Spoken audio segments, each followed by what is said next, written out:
1 KG মাংস যে ফলাইলে কিনা খাওয়া এখনো আমরা মাড়ি কাটতে আছি, এখনো ঘর ঠিক করতে পারি নাই। এখন ভোলার দক্ষিণাইচা থানা চরপারুকি এলাকা 26শে মে ঘূর্ণিঝড় রামেলে এই এলাকাটি ছিল সবচেয়ে ক্ষতিগ্রস্ত। 10 ফুট উচ্চতায় ছিল পানির অবস্থান।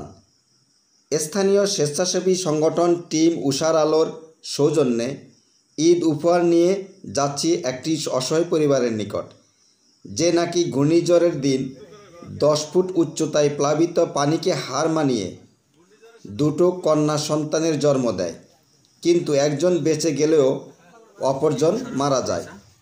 আজকে আমরা অবস্থান করতেছি চরপারুকির একদমই বুড়াগরঙ্গ নদীর কিনারে একটি অসহায় পরিবারকে আজকে ঈদের উপহার হিসাবে দেওয়ার জন্য আসছি। আমরা আজকে তার হাতে ঈদের উপহারটুকু, সামনে ঈদের উপহারটুকু তুলে দেবো। আপনি এটা আপনার জন্য, এটা আপনার, এটা আপনার বড় মেয়ের, এটা ছোট মেয়ের, আপনার ছোট বেবির জন্য যা যা আমরা এবং মেহেদি আছে।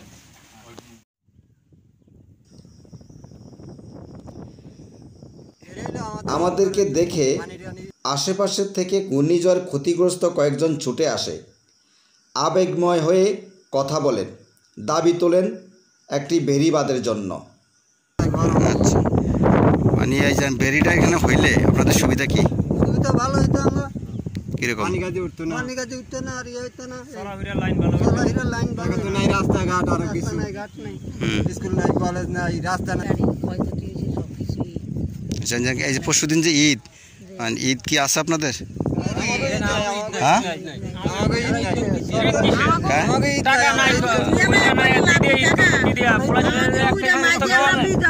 এক কেজি মাংস খাওয়ামু, 1 কেজি মাংস যে ফলাইলে কিনা খাওয়া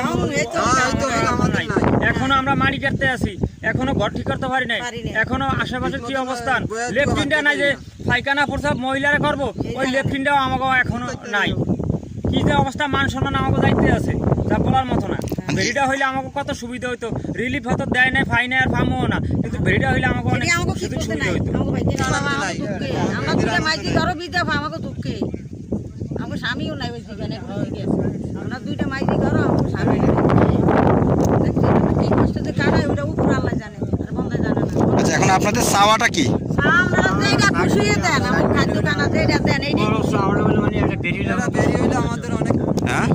সবচেয়ে চাওয়াটা হলো আমাকে বেরি। পাইছি বা না পাইছি ওটার প্রতি দুঃখ নাই। আপনার বাসা কোনটা? আপনার মাথায় কি চাল? কোথা থেকে আনলেন? পরিষদ তো চাউল দিছে, কিসের চাল এটা? আল্লাহর রাস্তায়। কি উপলক্ষে?